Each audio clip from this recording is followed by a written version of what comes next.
Hey guys, thanks for joining me in the studio. You know, one of the fastest and most powerful ways that you can improve your painting is to get a critique of one of your paintings by a professional artist. And I know this because I've given thousands of student critiques over the years, and I've taught in loads of countries all around the world, live workshops and online workshops. And of course, what I try to do in all my painting lesson videos is to give you all of the knowledge that I have of painting. But there is nothing quite like having a professional artist take one of your paintings and look at it and tell you exactly what you've done right and what could be done better.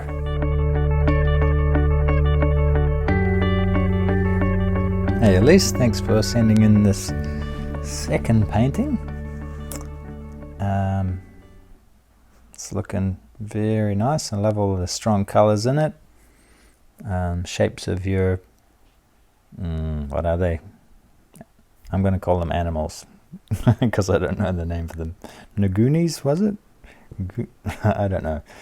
But comparing it to the photograph, drawing is pretty good.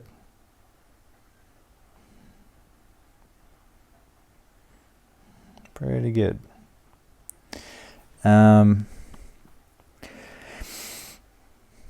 Let's see, let's put them side by side so we can really check them out.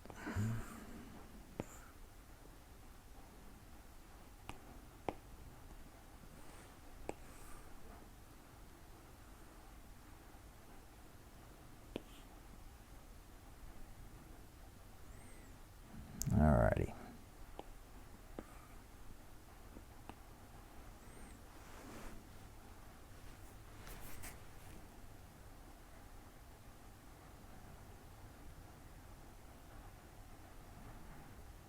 Okay. Yeah, well, it's a very dramatic painting.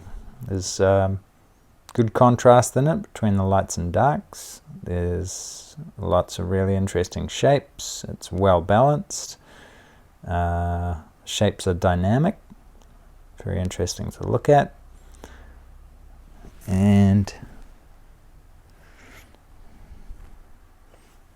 yeah, I wouldn't really...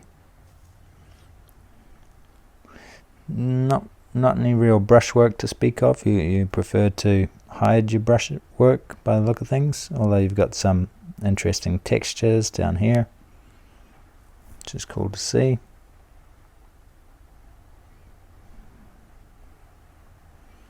And the drawing is pretty good. So I'm not sure exactly what you were wanting to achieve in this painting, so it's a little hard for me to critique, but as a painting to put on your wall, I think it looks great. Very interesting, dynamic, powerful, punchy colors, so well done. All I can really do is look at it now and say, okay, well, how would I change that if this were my painting? Okay, so that's what I'm going to do. So I'll make a little copy of that one and maybe just work right over top of it.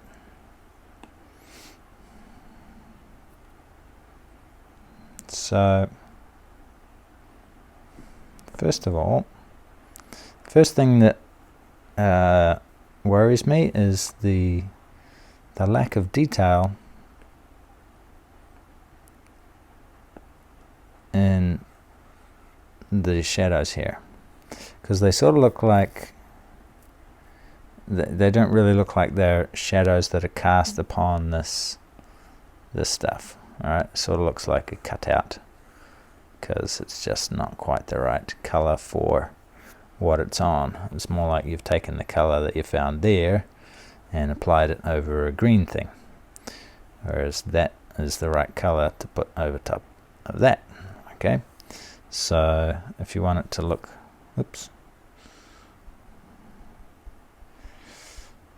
like that's a shadow on a greeny yellow path, then you need to account for the color of the path. So you need to take that and let's look at the color. So if I were going to make that into a shadow, I'd want to make it darker, of course, and also grey it a little bit. So maybe about there. I'll try that.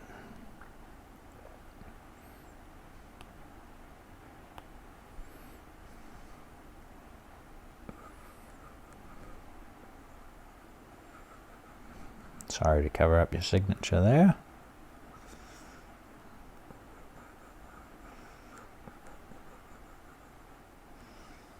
Okay, so maybe that's still got a little too much color in it for the strength of that light, because it's obviously a very strong light on the animal. So that's going to make very dark shadows, right?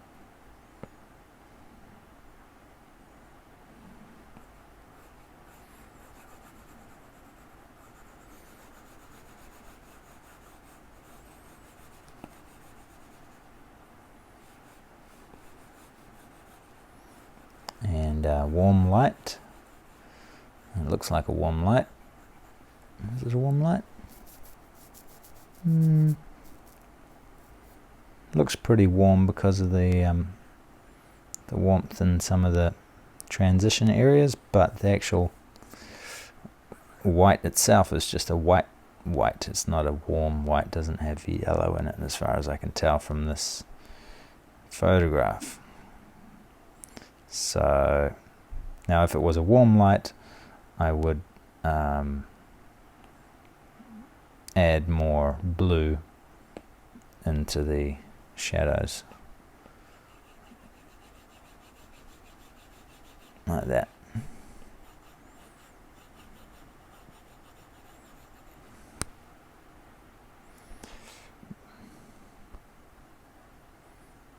Okay.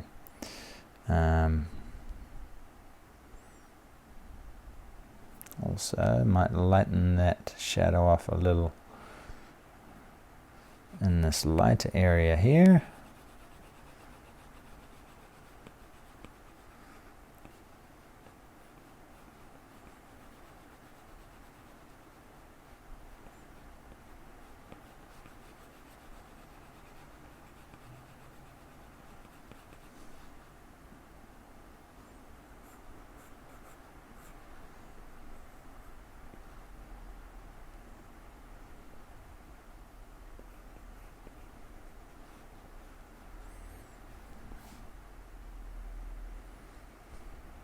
Because what photographs do is take a lot of the color out of the darks, right? And that includes these shadows.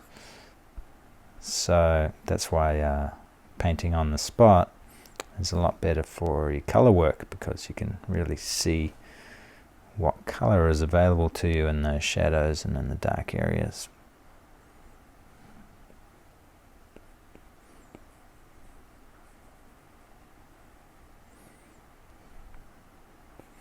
Something you can do if you're wondering what sort of colors you can put into grayish shadow work, and you can't really see in the photo because the photo has extracted color from the shadows. You can just go in and raise the saturation like this, and suddenly it becomes more obvious what sort of color is in the shadows. Right, so let's see. So that's a warm, see where it is? It's a warm grey.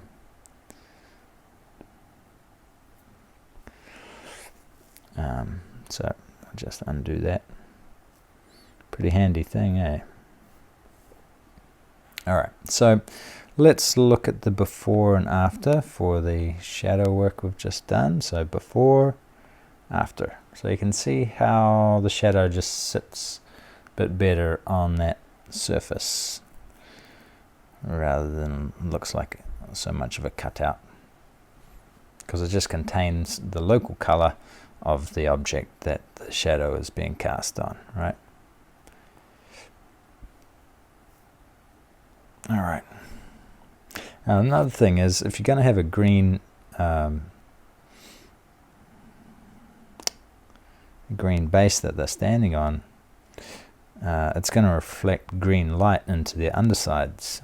So if you look at the underside of the animal there, that's got so much of this color bounced up into it, right? That's what's happening there. And so you've just transferred that, but you've changed the green, but you haven't changed that color there. So let's just take some green and I'm just lightly dusting it over the top.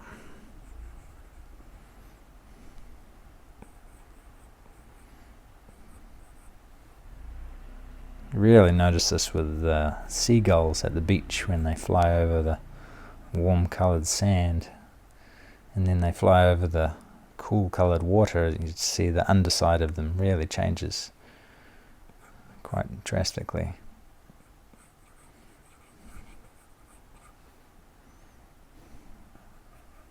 And of course, the brighter the ground plane, the more light on the ground plane, the stronger effect that's going to have on the underside of things. Like over here, there's not so much light on the ground plane, so there wouldn't be so much kickback, so much reflected light under there. I can put a little bit in anyway.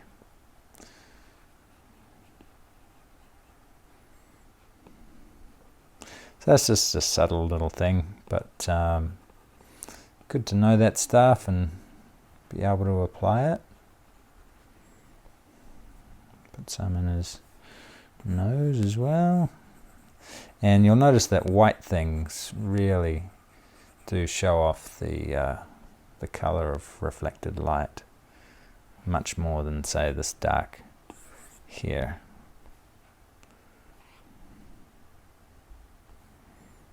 Okay. Now, if you look at this area here, that's still in shadow, right? But what you've done is moved it. Let's take it back. It's still, it's very light right here, right? So it's sort of breaking the form because you're not following the shadow all the way around. You're breaking it here, you know, by keeping the value too light. So what I'll do is just extend that color.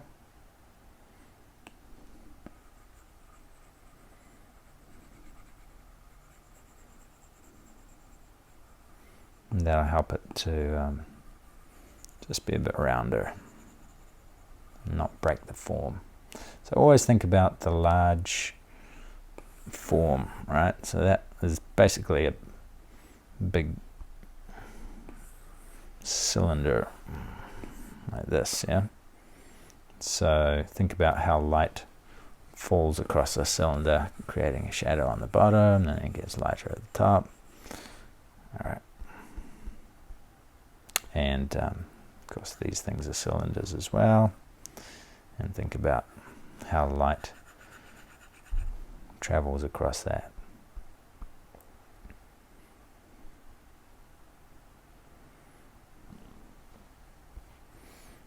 So maybe a bit green on the underside. Might need to just grey that off a bit.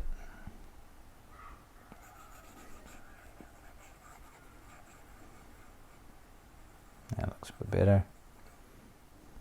And I'll reinstate that dark there.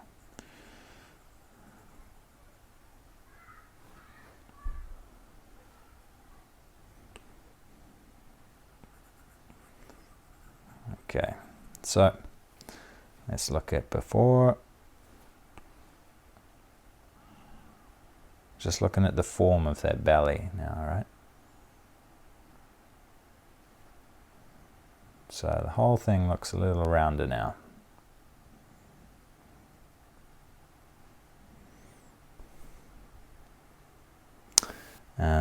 Similarly, green reflected light up in there.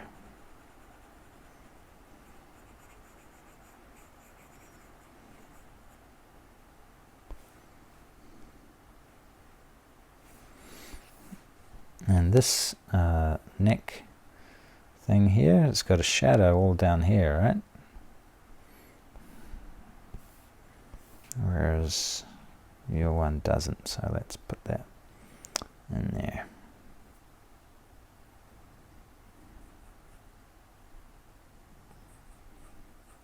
Just makes it three-dimensional rather than look like a paper neck.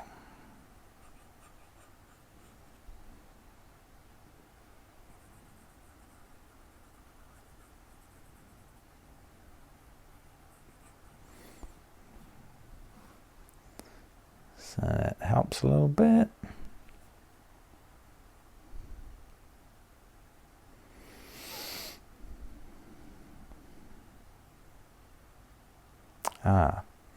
Okay.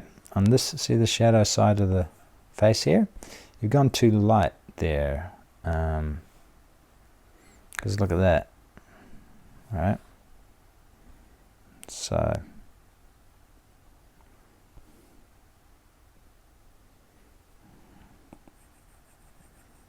put some of that back in.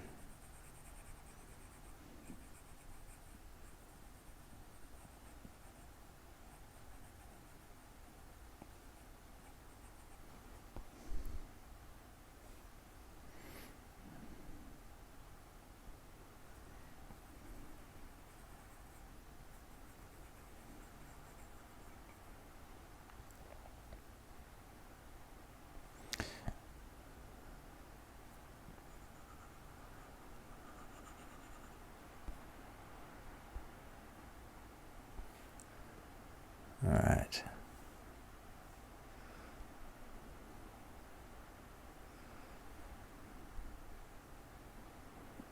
Maybe take some of the blue out of that stuff there.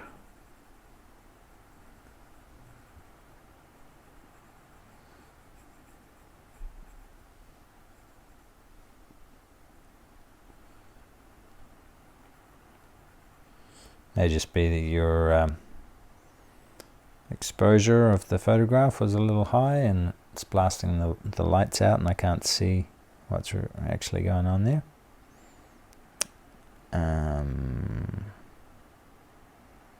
Let's see. What else? Well, this shape here needs a little distinction. Just there.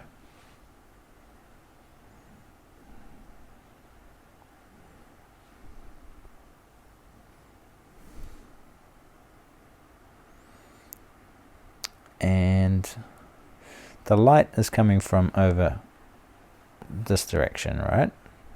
So look at the back.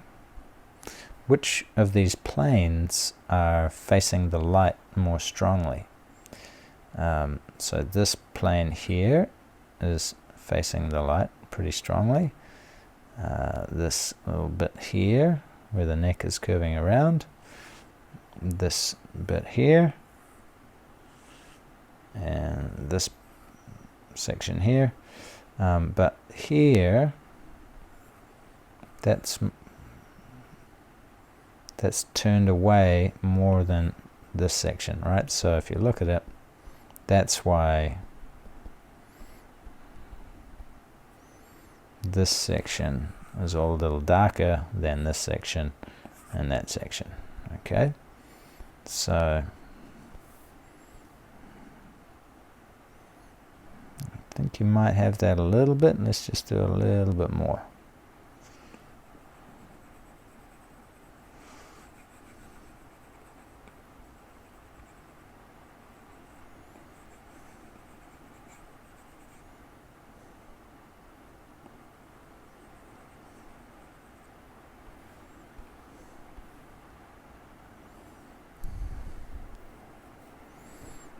Okay, that helped. So let's look at before and after now.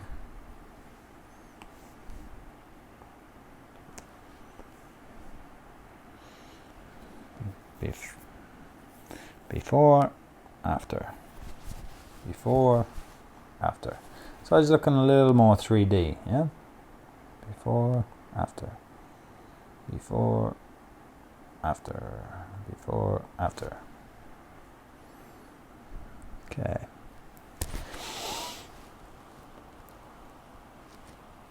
What else can we do? Well, I'm thinking just see what that does. Before, after. Before, after. Oop. Not sure.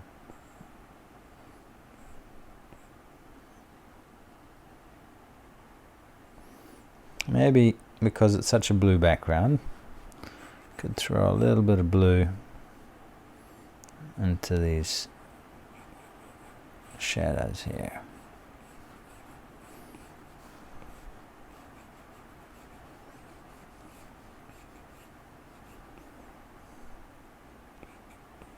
That's blue-gray, right? A little bit.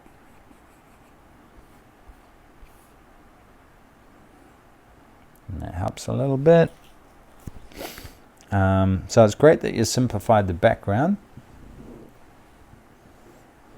And the color is, really strong against the oranges. So aesthetically, it looks great. Realistically, if you're looking at realism, I don't know what your goal was, but it's not a realistic treatment of the background.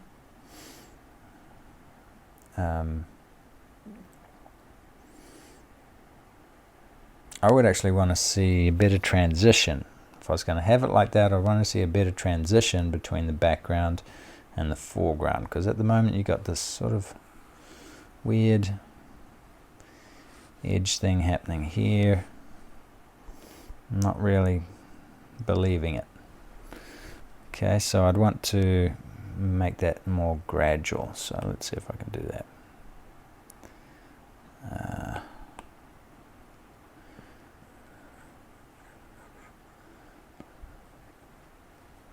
So just getting that green, putting it in there.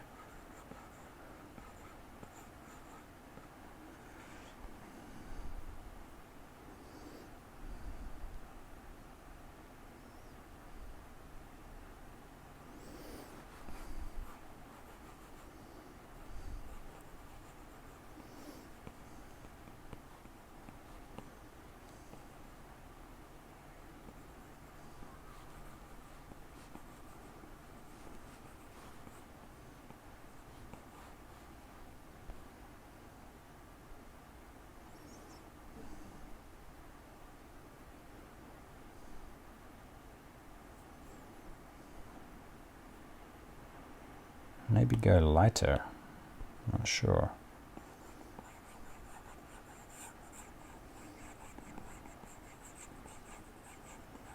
It's like a mist, yeah?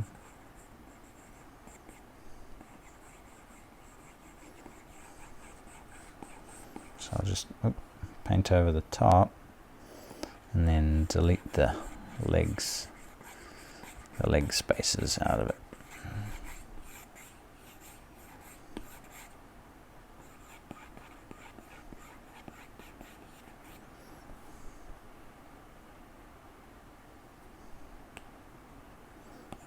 I'll just delete that.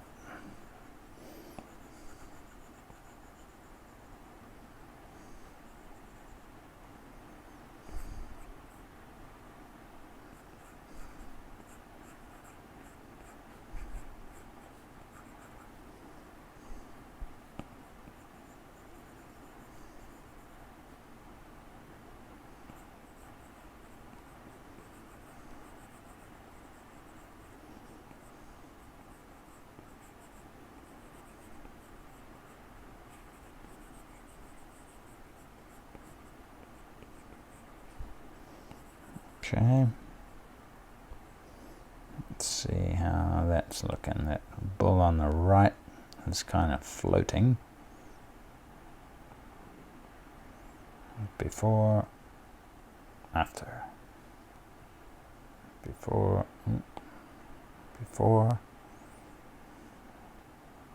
after, before, after,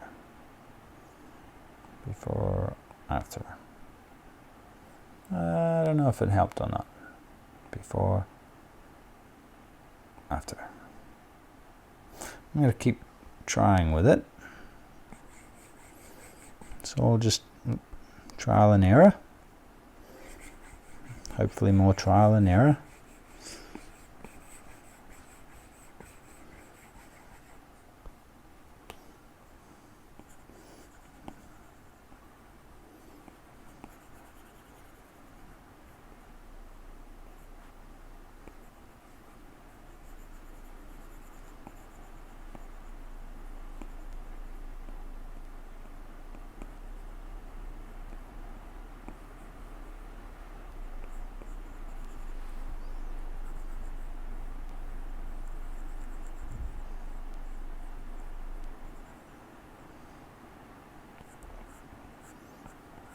Okay, so now I've got this shape there that I can use. So maybe let's see what it looks like if I put a dark thing back in there. Well, just like you had it.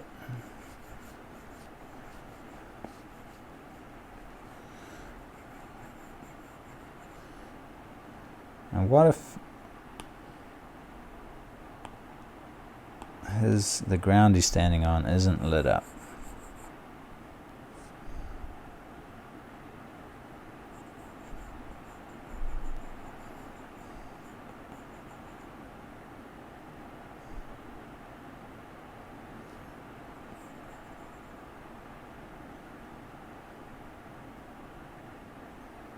In fact, what if he was all in shadow?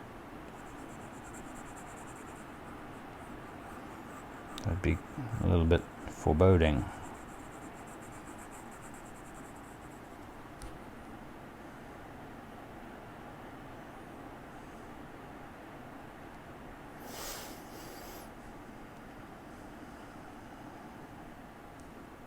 In fact, what if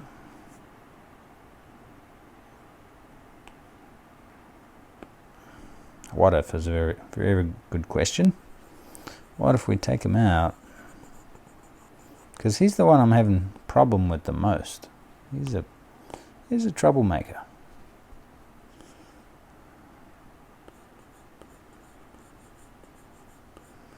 Let's just get him out of there.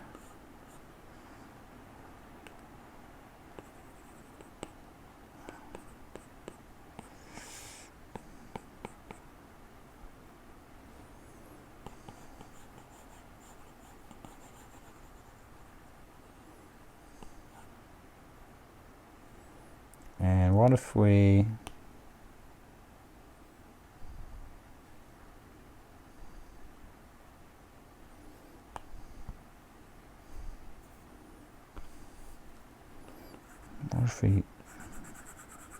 did this?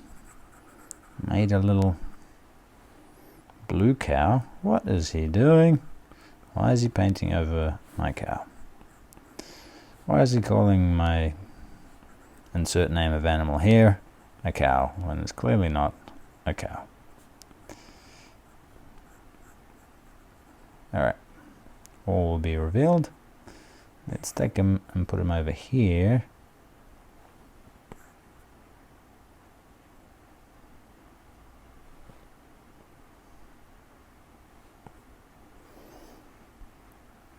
Okay, and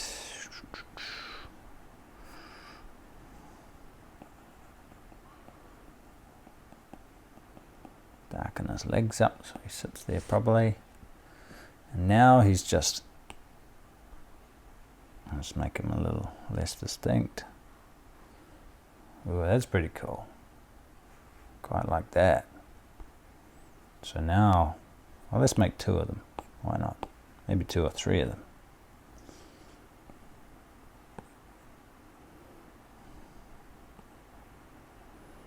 smaller, flip them over.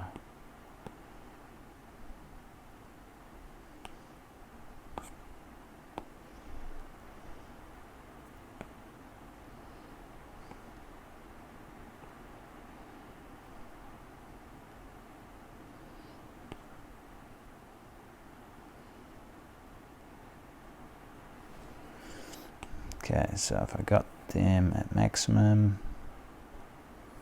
and then it looks a bit weird.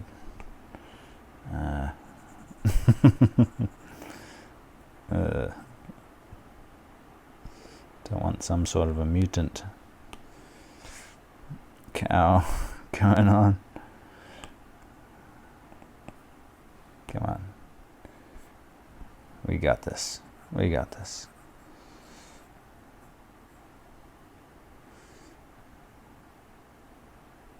All right. Let's say that works. And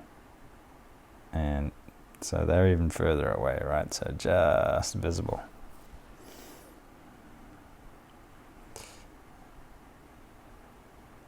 And yeah, we should really do that. All right.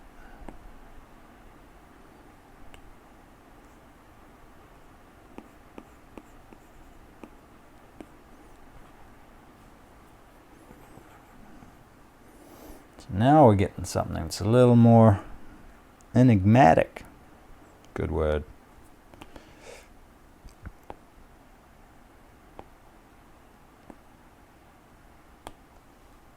Maybe a little more mist. Oops.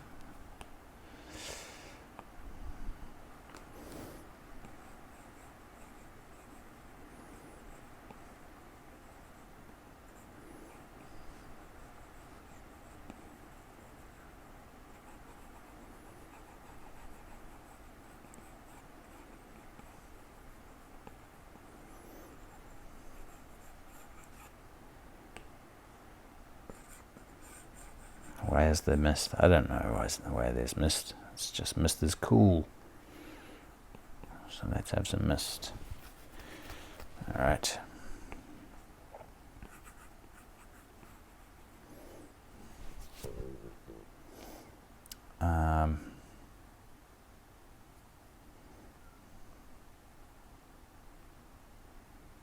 All right, so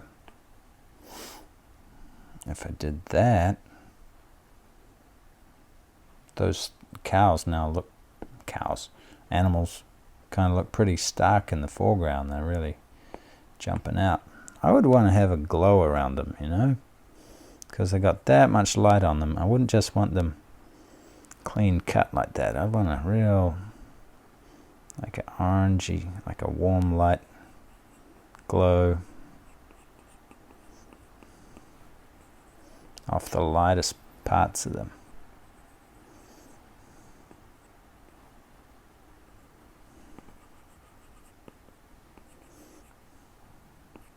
Up to you, you know, how much you want to do that.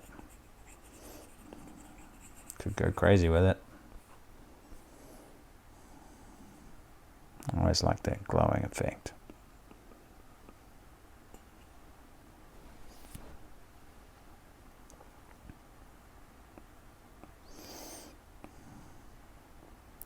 And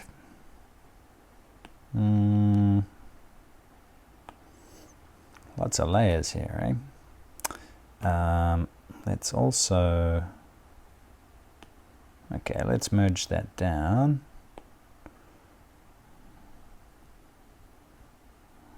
Hope I won't regret this. Merge down. So far, before, after, before, after, before, after. Okay, so now let's give them a little more dramatic lighting. So brightness, pencil. So I'm just going to darken down the shadows. Better get the hue right.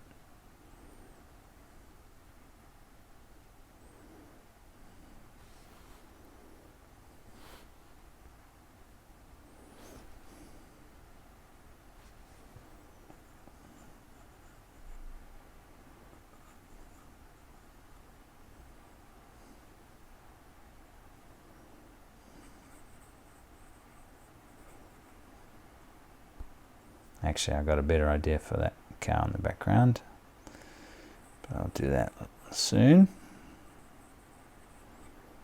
So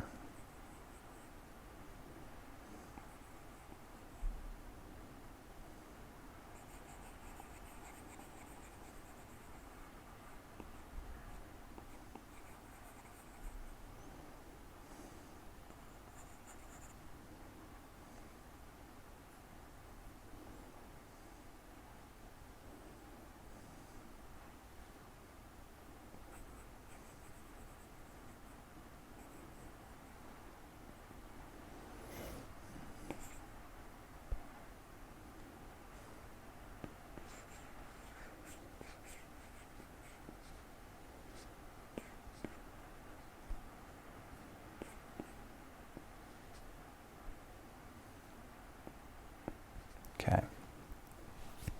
All right. Now, with the cow behind him, let's just push him back, just grey him down, putting a light blue-grey over him. You could do that with a wash. Just going to push him back a little bit in space, and yeah, he wouldn't have a, see how this one is, that's dark, right? It's in shadow, and you've got this quite in the light. So I'm just going to tone that down a little bit.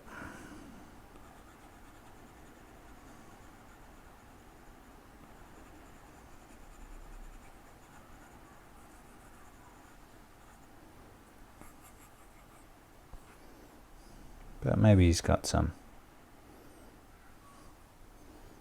warm light on him just there.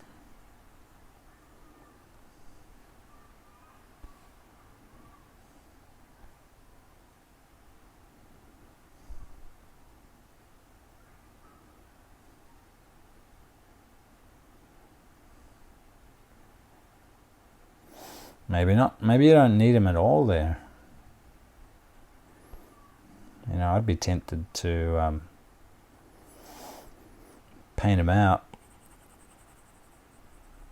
Just to have that one bull doing its thing with 8 legs. Move him across in the painting to about there, and crop the painting down to about there, or maybe not that much.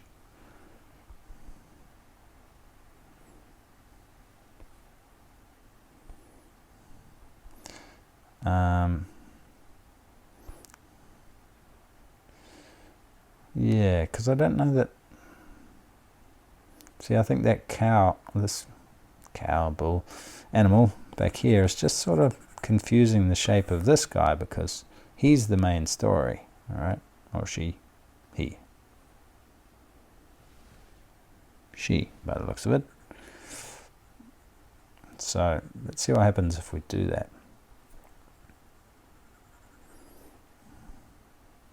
So obviously this is me just thinking through a problem. This is how I work things through on the iPad.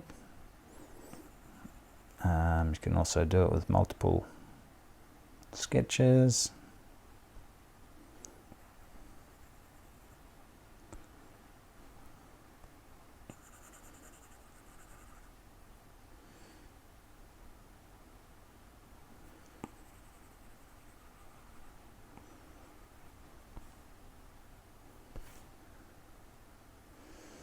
Don't know where this leg is gone. We should really get that leg back. It's going to need that leg.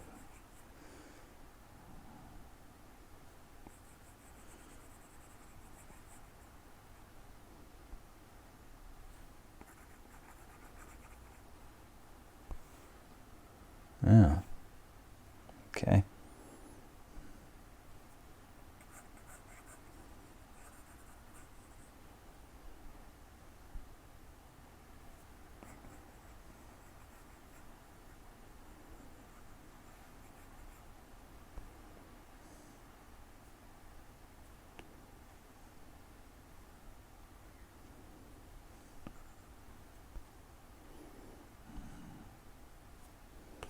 Okay, let's just blur that stuff out.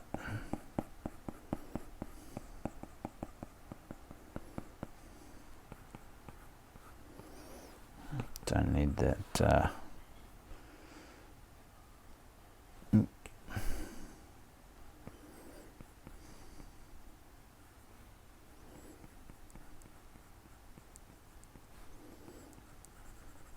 All right, so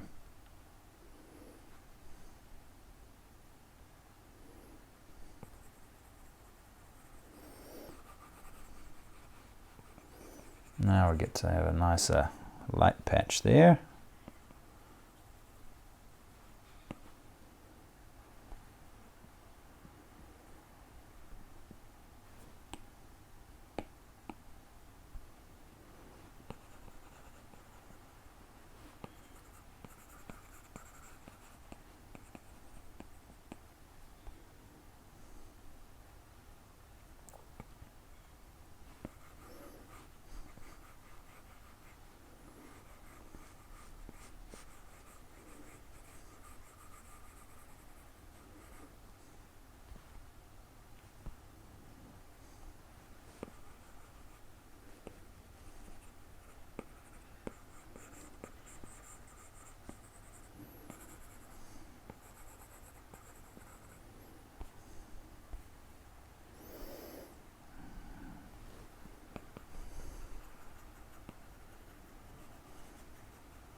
Okay, maybe it could have some light back there.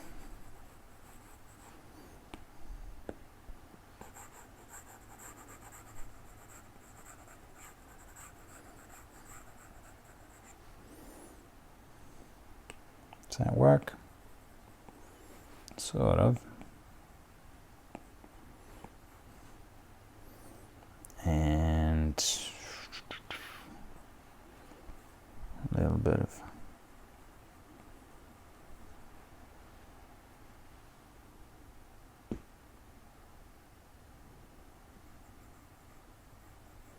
maybe. Does that ruin the misty effect?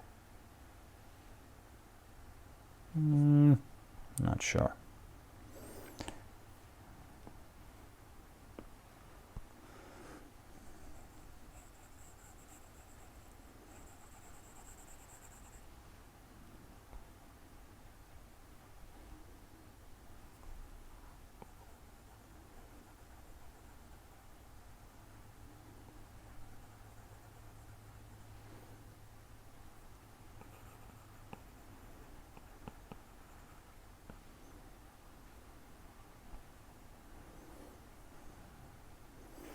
Okay, so what if we now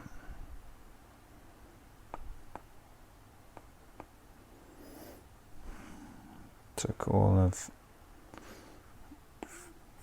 that, oops,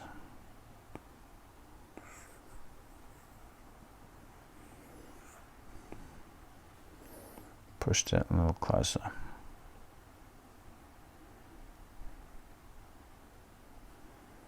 Yeah.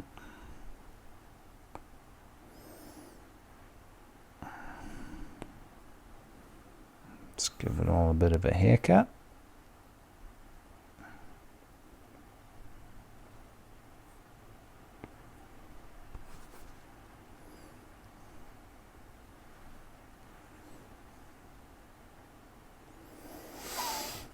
Yeah.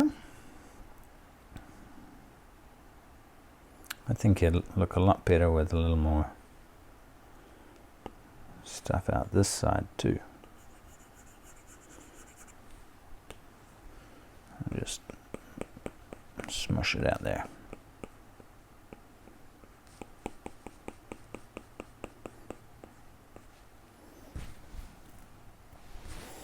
A little more balanced.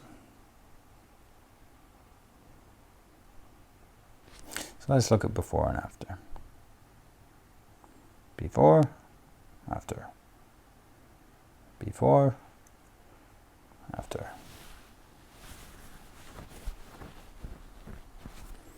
Yeah.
Wonder what it'll look like if we drop the saturation on the whole thing.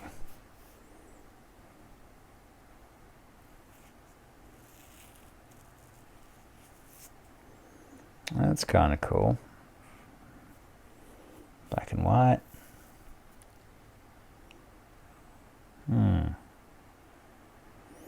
Or bump it right up.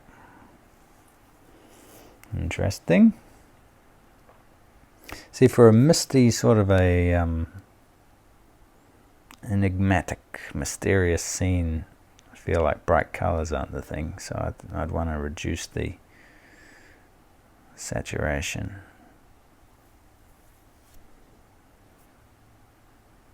Actually, what I might do is just reduce the overall saturation, and then put it back just in the animal there, just in the center of interest.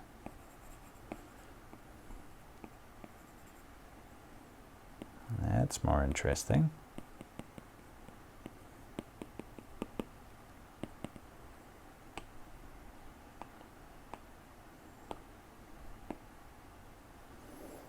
Before, after.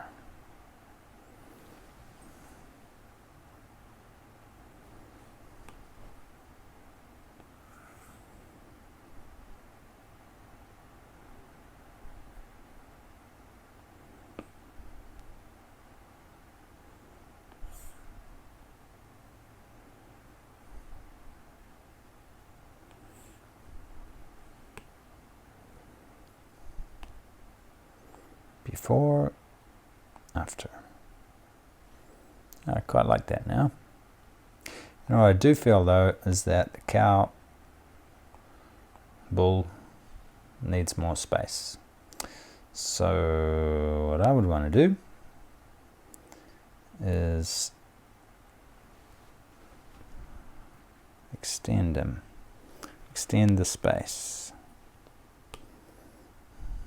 So obviously you can't do this in your painting, right? Because you've already got your size of canvas there. I'm just saying, if this was my painting, I could do anything I want. These are the sorts of decisions I'd be making.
That feels better to me.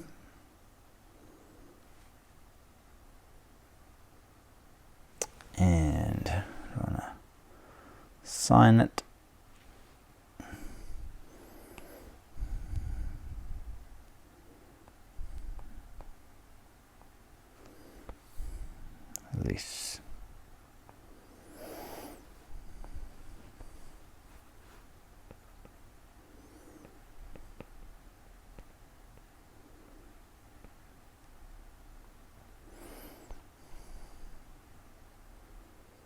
Something like that.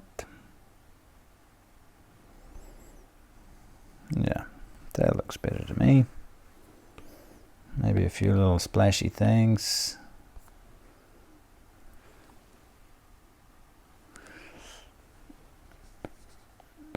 A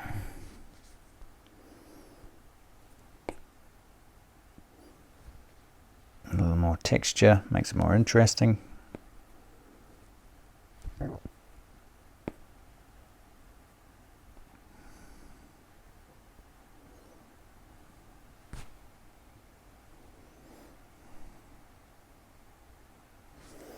Something like that.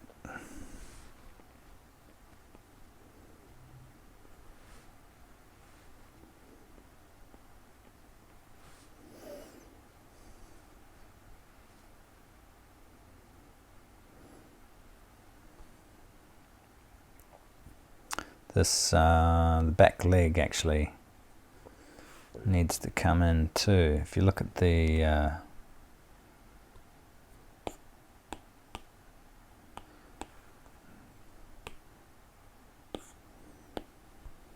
look at the line of that back leg there. See that? Now look at the line of your back leg. So two different angles, right? So let's see if we can fix it just quickly.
So before, he's done a little dance.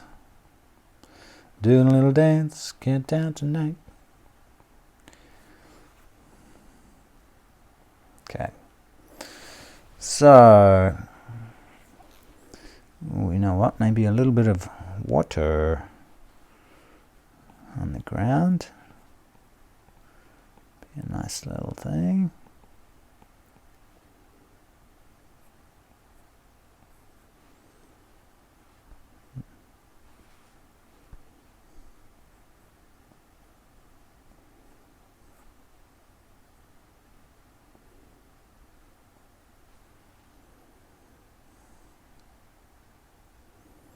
Kind of good.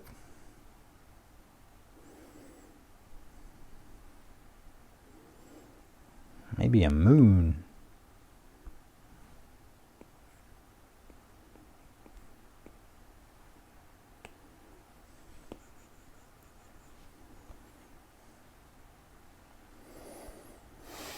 Yeah, well, I kind of like that. I mean, I liked your painting anyway, but now I've painted all over it. I like them both. For me, that's more my thing there. So, some interesting stuff to think about there. It is very different from what you've done, but hopefully you've got some idea of how my brain works when I'm working through a painting, and just seen, you know, how much you can manipulate a scene and subject in a scene to suit an idea. I mean, this wasn't your idea that I was following here. I sort of went out on my own little path, but you could see that I used a lot of artistic license, right, to to just follow that path. So we talked about, you know, the reflected light, how that works, how we can move these animals around more to make a more pleasing scene, or one that at least fits your idea more, or makes an entirely new idea. We talked about form and how these subtle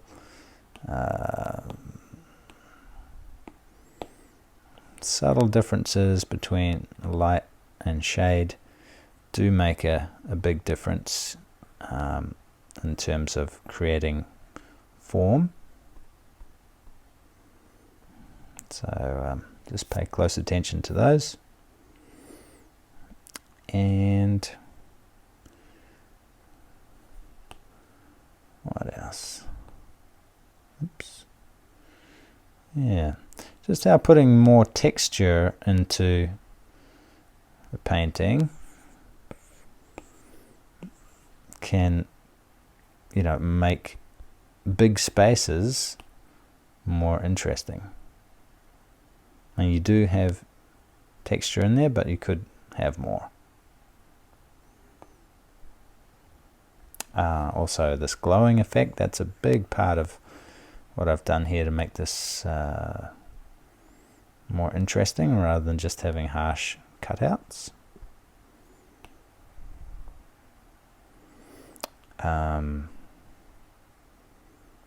Subdued color, you know, all this gray color versus strong color. So gray versus stronger color, rather than having it all really strong color. Because in this, the eye goes quite a lot to these. You know, there's a lot of contrast there and a lot of strong color.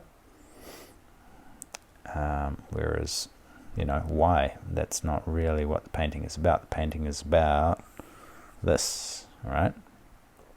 So I've taken the main subject, the most interesting subject, and I've subdued everything else, even going so far as to put the other stuff back in mist here,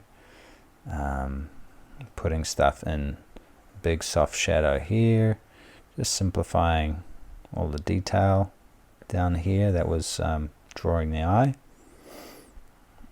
Also that it just sets a simpler stage for this to do its thing on.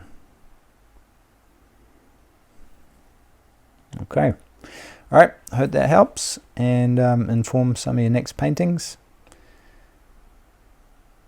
So keep those brushes wet and happy painting.